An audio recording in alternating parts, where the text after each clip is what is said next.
You are Locked On 49ers Postcast, part of Locked On Sports San Francisco on the Locked On Podcast Network. Your team every day. Yo, what's up, everyone, and welcome back to the Locked On 49ers Postcast. I'm your host, Eric Triple E Engel. You may know me as the former producer for the Murph and Mac Morning Show on KMBR. And today, after retaking the lead late in the fourth quarter on a Jauan Jennings touchdown, the 49ers couldn't hold on for the win as Geno Smith and the Seattle Seahawks engineered a comeback on the final drive, scoring the game-winning touchdown on a quarterback scramble with just 12 seconds to play. Nick Bosa came out of the game in the fourth quarter, and that pass rush had a very hard time getting to Geno Smith and containing Geno Smith without him. 34 scramble yards on that final game-winning drive for Geno Smith. Meanwhile, the offense struggled to move the ball down the field for the 49ers, something we haven't seen too often from them this season. Outside of Jauan Jennings, the offense looked like it was struggling. The loss is an absolute gut punch for the San Francisco 49ers as they fall to the Seattle Seahawks, and it looked like they had them on the ropes, and they now fall right back down to 500. It seems like this team just can't string wins together this season. We'll break it all down, but first, I want to thank all of you for watching us on the Locked On Sports San Francisco YouTube channel. Please, if you aren't already subscribed, hit that subscribe button right now. Thanks also for listening on the Locked On 49ers podcast feed and making us your first listen following these 49ers games. Make sure to check out the Locked On 49ers daily show for more in-depth coverage. Brian Peacock does a great job. Today's episode is brought to you by Hillsdale College. Go right now to hillsdale.edu/lockedon to enroll. There's no cost, and it's easy to get started. This one, let's just go right to that final drive because that's where really all the action was. The 49ers go down and score a touchdown with about 4 minutes to go. Jauan Jennings with an absolute masterclass in the red zone area. After a 3rd and 1 gets turned into a 3rd and 11 following a Jake Brendel holding call, Jauan Jennings catches a pass, a few yards short of the first down marker and drags a bunch of defenders across the first down marker with him to give the Niners life in the red zone, hauls in a touchdown reception to cap off the drive and give the 49ers the lead back there late in the fourth. And they just couldn't hold him down. Then fast forward to this final drive for Seattle and the Seahawks. They just kept moving the ball down the field. This passing attack, which was really held in check all day, seemed to start finding its rhythm, finding its timing in that final drive. Jackson Smith and Jigba made a crazy sliding catch on the sideline in the not in the final drive, but the drive prior. And Shanahan challenged that one, lost that challenge, and then challenged a DK Metcalf sideline catch on that final drive, lost that one as well. Both of these plays were razor thin. The JSN catch, I thought that Smith and Jigba was out of bounds. I did think that left foot, the back view of him showed that left foot on the sideline, but ultimately that did not matter because that drive stalled out. 49ers got the ball back, couldn't kill the clock, couldn't get the first downs to end the game. And then DK with that nice sideline catch, 49ers challenge, they lose the challenge. And on that final drive, Geno Smith had all the time in the world. Yes, the 49ers did get one sack. Leonard Floyd got home to him on one of those dropbacks. But aside from that one play, every other pass play on that drive, which all of them were pass plays, Geno Smith had all day to throw. That was as clean of a pocket as I have seen a 49ers opponent have in a long time. And Geno just sat back there and delivered the mail. This is the number one passing attack in the NFL. Geno Smith leads all NFL players in passing yards per game. So he can sling it. We know this about Geno Smith. The Seattle Seahawks offense throws the ball more than any other offense. They have more passing yards than any other offense. That's what this team does, is they throw the ball all the time. And the 49ers were pinning their ears back with their defensive line, but not able to get home without Nick Bosa. And one thing that I thought was kind of interesting, Nick Sorensen, the defense coordinator, chose not to blitz. He called 2 blitzes all game long, just 2. And it didn't, you couldn't get pass rush without Nick Bosa there in the final drive. I would have liked to see some more pressure on Geno Smith in these very predictable passing situations. Dial up the pressure. You got guys out there who, know how to get home to the quarterback. I know you got, Fred Warner's a great pass protector. You want that guy out there in coverage too, but maybe send Fred on a blitz. Allow your best players a chance to impact the game, to change the game, to give you a win.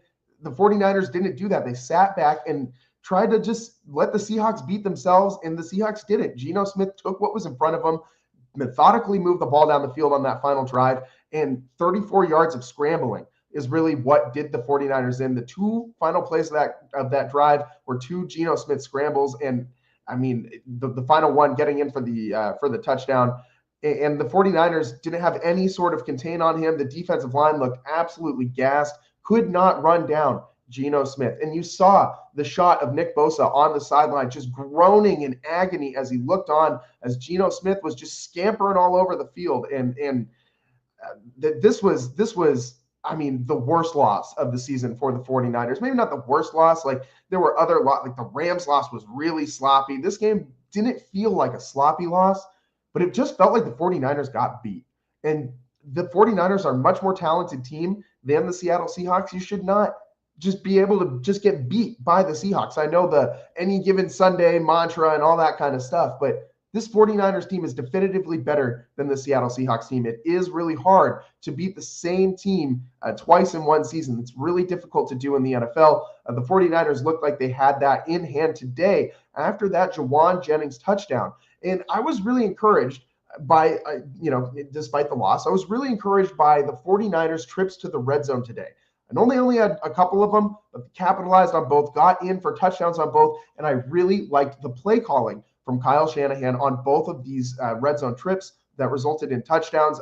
Getting Brock Purdy out of the pocket, scrambling, using that bootleg, allowing Brock Purdy to make the choice of if he wants to use his legs or his arm, and putting him outside the pocket and changing up the look that the defense sees from the offense, not just lining up behind center and not using any motion and just running the ball straight forward into the offensive line. That's not what we saw today from the 49ers offense in the red zone, and I thought that was a big plus for this team, especially missing George Kittle, and that was a huge part of today's game. And I know you can't blame losses on injuries. You've got to figure out a way to go out there and win the damn game regardless. But missing George Kittle is a bigger deal than people think. And I know people do think it's a kind of a big deal to begin with, but it's even a bigger deal than that because George Kittle leads this team in targets, receptions, yards, touchdowns, explosive plays. Like, George Kittle is this 49ers offense. He's second in yards after the catch. He's first in first downs for this team, at least receiving first downs. He's second behind Jordan Mason. Mason's got 30 on the ground coming into today. George Kittle had 27. George Kittle is really a quintessential piece of this 49ers offense in what they like to do, the mix of the run and the pass. And George Kittle is the best tight end in the game of football, the best all-around tight end. I don't care about all these other pass catchers because none of them block like George Kittle does. And you saw that all game long. The 49ers early on turning to their jumbo package, which is something they rarely do, bringing an extra offensive lineman out onto the field in these run packages and lining him up at tight end. And that is something that's a huge sign of respect to George Kittle, because in order to replace him as a blocker, you need to bring out an actual offensive lineman and line them up at tight end in order to have the same kind of production in the run game. And Christian McCaffrey, he did, like, you look at the numbers, he had 19 carries, 79 yards, and CMC also had 27 yards receiving. So another 100-plus yard day for Christian McCaffrey. But the 4.2 yards per carry average is, it's over 4 yards per carry. That's what you want to see. But a long of 11, like, the explosives just weren't there for Christian McCaffrey. The outside runs just weren't the same. George Kittle is the reason that did not look the same today, because George Kittle seals that outside edge better than anybody else in the game of football. And missing him today affected the run game dramatically. It affected the pass game pretty dramatically too. Look at Brock Purdy, 159 passing yards, an average of just 5.7 yards per pass, one touchdown. He did have the pick. We can talk about that pick a little later. I thought that should have been PI, as McCaffrey just got absolutely mugged on that play before the ball got there. A defender climbing all over his back and then tipped the ball up in the air. Defensive lineman came down with a tip pass for the pick. But Brock Purdy had a pretty solid game today, 21 of 28. but the yards after the catch were just not there. The Seahawks did a great job of swarming to the ball, but you know who's really good at breaking out of those tackling swarms? It's George Kittle, man, and missing him today really, really impacted this offense in a multitude of ways. Somehow did not impact them too heavily, too negatively in the red area. And the 49ers did better there than they have pretty much any other game this season, but a lot less trips into the red zone, a lot less trips into the Seattle Seahawks territory, into the Seattle Seahawks side of the field. I mean, the 49ers had several drives that lasted a really long time and resulted in nothing for them, or I mean, just 3 points. The Niners, again, lose in the second half. This is something we've talked about repeatedly this season in these postcasts. The 49ers not looking too hot in the second half. The 49ers defense got a little tired at the end of this one. This is something we've seen from them in past weeks. So let's get into that on the other side. The 49ers defense, is this a problem? I mean, we've gone back and forth all year long about if this 49ers defense is ready to turn the corner or not. And you know, you'll have a week where they look really great. They look just like they used to in the past. And then the next week they'll come back out and lay an egg. And I'm not saying they laid an egg today, but when all the chips were down, when it mattered, they couldn't get it done. And they didn't have their big pass rusher on the field, Nick Bosa, and it proved to be a big problem. Let's talk about, I mean, this 49ers defense. We got another big test next week with the Green Bay Packers coming up. If Nick Bosa is not out there on the field for that one, that's going to be a big problem. Let's go through that on the other side. Stick with us on the Locked On 49ers postcast. That's what's next.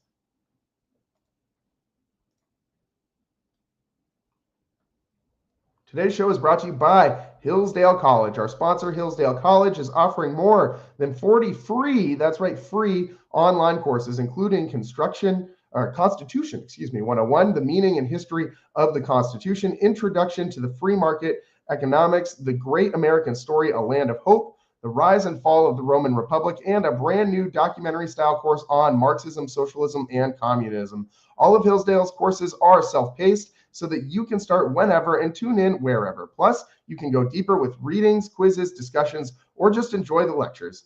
Go right now to hillsdale.edu/lockedon to enroll. There's no cost and it's easy to get started.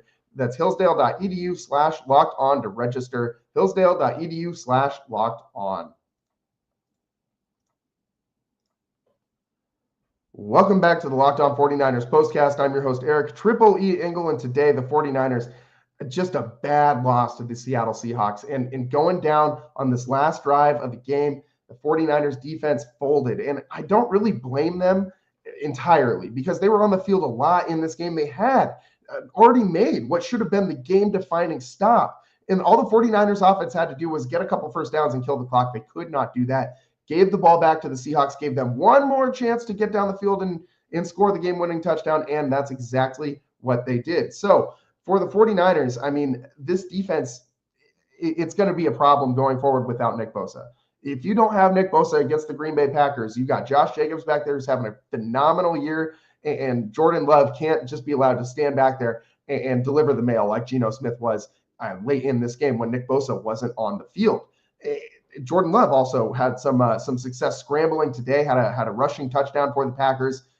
You need to make sure that you got somebody out there that can contain him. And right now, does not look like the 49ers have that guy there without Nick Bosa. This defensive line, this front seven, is not as deep as it's been in past years. It's Leonard Floyd has been a solid addition. Malik Collins up the middle has been pretty good. But in general, I mean, Jordan Elliott has been all right. But you don't have that like 6-7 man deep rotation that you've had in years past. Like there's no Chase Young opposite Nick Bosa, the Hargrave out for the season. So you have a lot of issues on this defensive line right now. And you still don't have Dre Greenlaw. So without Nick Bosa, without Dre Greenlaw, we've talked about how the 49ers have a hard time with containment, with edge containment specifically. And this is only going to get worse without Nick Bosa. Nick Bosa is someone who can cover up a lot of these shortcomings, fill a lot of these holes that the 49ers have just based on his pure talent alone. But without him out there, I mean, this is a bleak outlook for this 49ers defense as they got a prolific Green Bay Packers offense coming to town next week. And if you couldn't hold down Geno Smith from scrambling around back there. I don't know how you're going to stop Jordan Love from doing whatever the heck he wants to do back there, and Josh Jacobs as well. It's going to be the 49ers are going to have their work cut out for him. Bosa already carried an injury designation coming into today's game. So we'll see what happens with the week. If Nick's able to suit up next weekend, the 49ers are going to need him.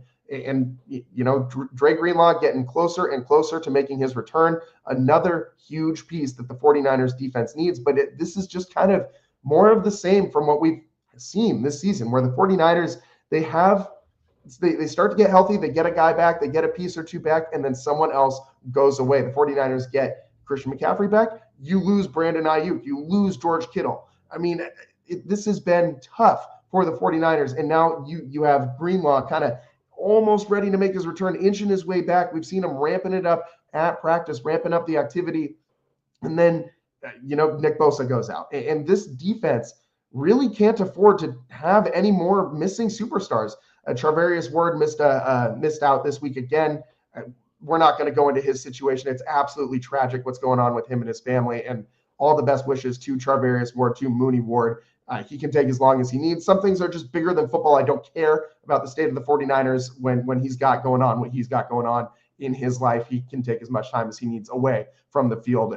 And that's, everyone should be behind that. So you also still have Diamador Lenore out there, and he had, he looked active today. He looked fine.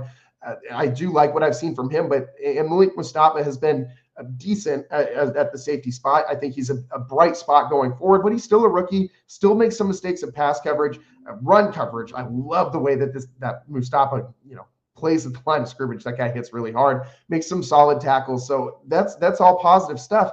But outside of that, I mean, Jair Brown, his coverage has been hit or miss, as we have seen since he broke into the NFL last year. Makes some big plays, hauls in some interceptions. He's also going to give up some touchdowns. So, I mean, the 49ers secondary isn't quite the same right now. You can't just rely on those guys to go and lock down the opposing team's receivers. You have to have that pass rush up front. That front seven has been the strength of the 49ers for forever. You cannot just all of a sudden shift the burden of responsibility to the 49ers secondary. They are not built to lean on the secondary and have them carry this team forward. Without the pass rush, this team is, I don't know what this defense is going to do without a pass rush. It's not, these corners are not built to just run with guys in man coverage and lock down guys for 4, 5, 6 seconds in their pass routes. Like, that's not how this team wins games. They limit the deep plays by getting home early, and you can kind of limit the shortcomings that the safeties have in pass coverage with that pass rush. With Nick Bosa not there, with no Dre Greenlaw still, the edge containment and the pass rush both being non-existent, it's going to be a massive problem for this defense going forward. Nick Sorensen only called 2 blitzes in today's game. He called one of them, just one, in that final drive, when Geno Smith was dropping back on every single pass, on every single down. You knew he was going to go back there and throw a pass. And the 49ers still just rushed their front four and dropped everybody else, and Geno Smith just picked them apart.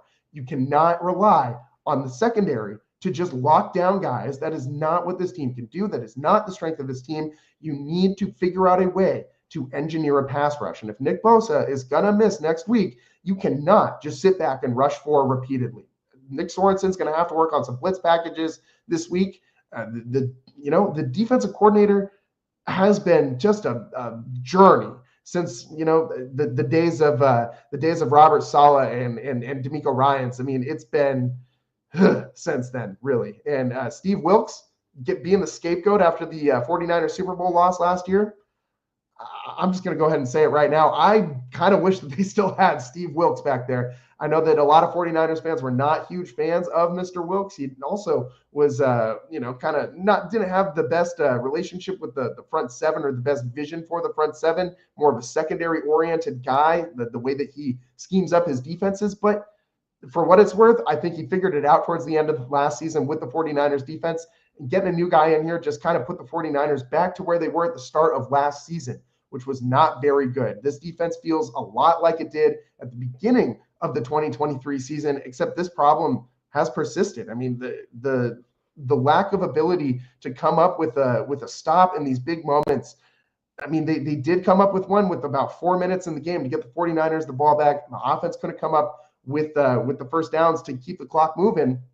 But when they went back out there and they just needed to slow down that Seattle Seahawks pass attack, they just needed a few incompletions, just needed to not give up a touchdown. You could have allowed them to get all the way up to the 1 yard line and just couldn't give up that touchdown. You would have won this game. But the containment breaks down on Geno Smith without Nick Bosa. The pass rush can't get home. And again, these are problems that are going to persist. You cannot just rely on your 4 down linemen, especially with no Javon Hargrave, especially with no Nick Bosa out there. Leonard Floyd is a solid player, but he cannot be your best pass rusher. You can't. I mean, you wonder why the 49ers are looking at like a 500 football team when you got a guy like Leonard Floyd as your number 1 pass rusher. That kind of sounds like a 500 football team to me. I mean, they shouldn't be. They should be a lot better than this. Injuries have been hard on the 49ers this year. They haven't adapted well to them. Today is another sign of that.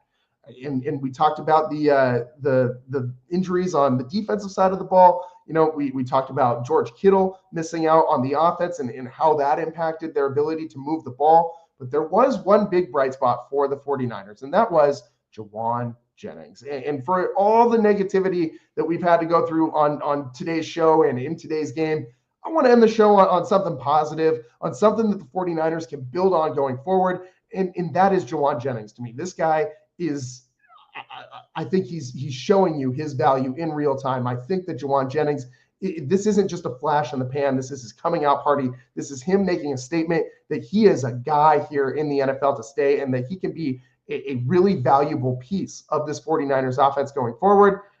What does that mean for the rest of this offense? Can he fit in with the rest of them? What's it mean for Brandon Ayuk? Does he still fit in? Let's talk about all of that next on the Locked On 49ers POSTCAST.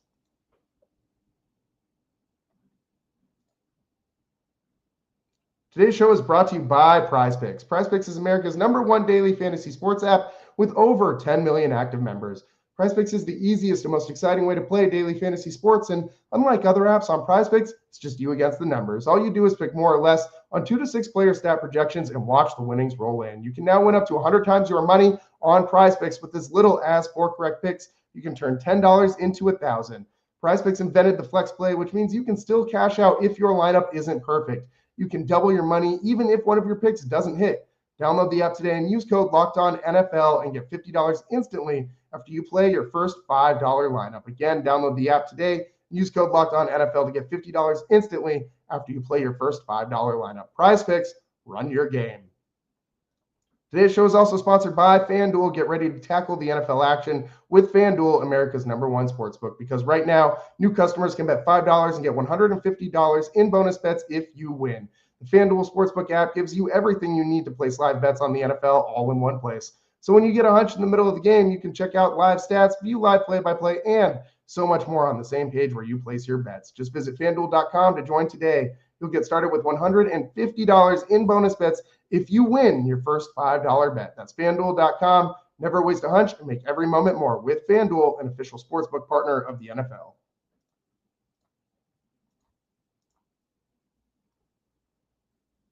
Welcome back to the Locked On 49ers POSTCAST.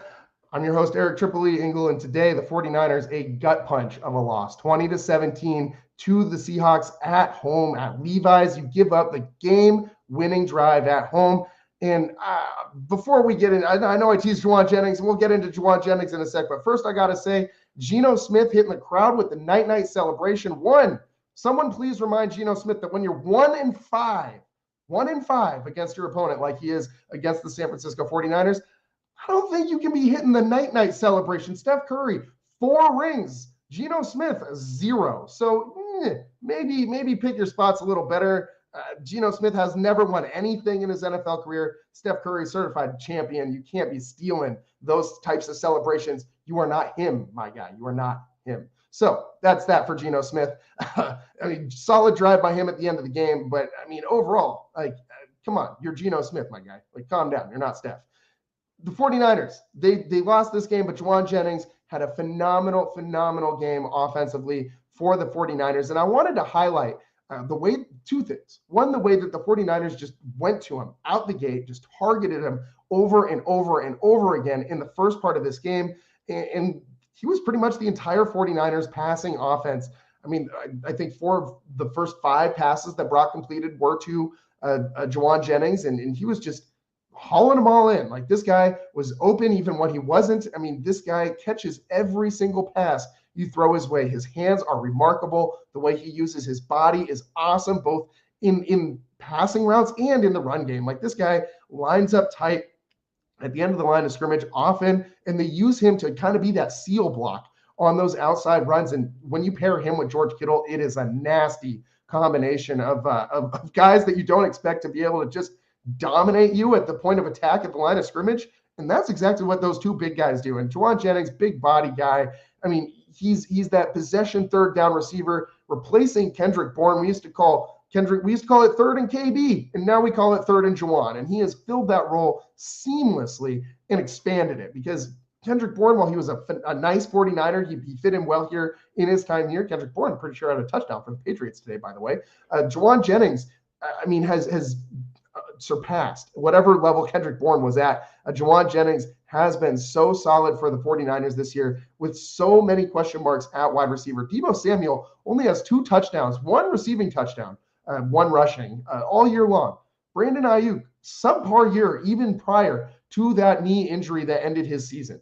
George Kittle has been the most prolific, pass catcher for this 49ers offense, but it's Jauan Jennings who is the number 2 target for Brock Purdy right now. And this guy, you saw what he did in the red zone. So, I mean, the way that they came out and just targeted him in the beginning of the game shows, 1, how comfortable Brock is with this guy, and 2, that he just is so reliable to, like, those are scripted plays. The first, the first 20 plays, Shanahan likes to script depending on how things go for the 49ers. And Jauan Jennings was a huge part of that script. Like, they are drawing up plays specifically for this guy because they know that he is that reliable and he's that consistent that he can be the guy to kind of kickstart this offense, that when you just need a sure thing, when you need something to just gain you some positive yards, you need a positive play, something that is guaranteed almost. There's no guarantees in football, but something that is as close to a guarantee as you can, that it's not going to be a negative play. That's where Jauan Jennings comes into play.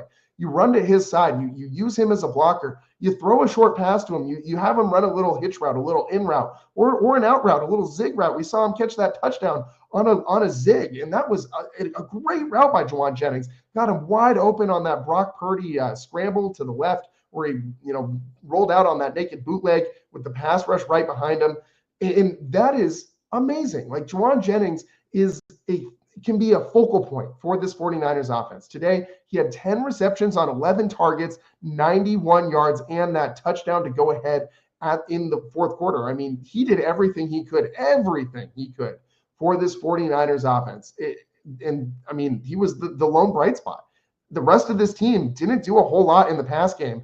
Christian McCaffrey, 27 yards on 4 receptions. That was the number 2 leading receiver for the 49ers. Deebo Samuel, non-existent in this game. 4 receptions, 22 yards. One of them was at that very end of the game on that weird lateral play that they tried to run. And they also threw, I think they threw 2 passes to Deebo on that final drive. So Deebo really just did not have a big impact in this game at all. Deebo also had 1 carry for -1 yard. So Deebo Samuel not involved. Ricky Pearsall really didn't get that involved as well. A lot of people thought this was going to be a big opportunity for Ricky Pearsall to absorb some of those targets that George Kittle was normally absorbing, that he would probably get some of those.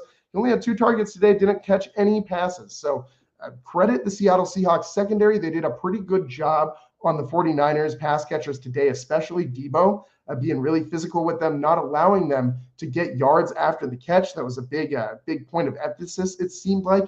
But you just didn't have those explosives today. You really didn't. You had Jauan Jennings with the long of 22.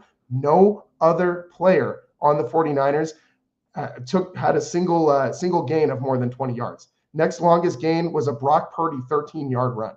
So that's a problem. The offense looked really stagnant without George Kittle. We talked a lot about that. Kittle opens up so much for so many other people because you have to choose between leaving the middle of the field open or the edges of the field open when Kittle's out there. And if you're leaving the middle of the field open, well, then George Kittle's having a big day. And if you're, making sure that Kittle's not running wild and free over the middle with all those yards after the catch, well, then those outside guys tend to hurt you a little more. Christian McCaffrey tends to hurt you a little more in the flat, things like that. So the 49ers really missing George Kittle today. You're going to really miss Nick Bosa going forward if he does not come back. And Nick Bosa not being out there on that final drive, I think really was the difference in this one. So Geno Smith able to scramble for a Seahawks win, and the 49ers, you're 5-5, 3-3 at home, by the way. They need to turn it on at Levi's and get some home cooking going. The crowds there are loud. They are sellout stadiums every time. So why can you not deliver these wins at home over teams that you should be better than? The Seahawks, we should mention, 3-1 on the road. So the Road Warrior Seahawks coming to play today at Levi's, and the 49ers just didn't have enough. Just didn't have enough today. Couldn't get that offense, couldn't get those first downs when they needed it to just run out the clock, and the defense couldn't contain Geno Smith, couldn't stop the pass on that final drive, and the Seahawks win 20-17. A lot to fix in 49er land going forward. You are looking up at the Cardinals in the division right now, so you got to find a way to start winning some football games. And if you want to get into the playoffs, the time is now. 49ers need to get it together. We'll see what happens next week as they take on Jordan Love and the Green Bay Packers. That is a tough matchup for this 49ers team. The schedule does not get much easier after that. Then they get the Bills and Josh Allen. So 49ers, uphill climb right now, uphill climb. A lot of season left, but you still got the Packers, the Bills, the Lions, who look amazing, and a couple division games with the Rams and the Cardinals on the schedule. You get the Bears and the Dolphins mixed in there as well. But, this is going to be a tough end of the season for the 49ers. The road to the playoffs is looking more and more tough for this team.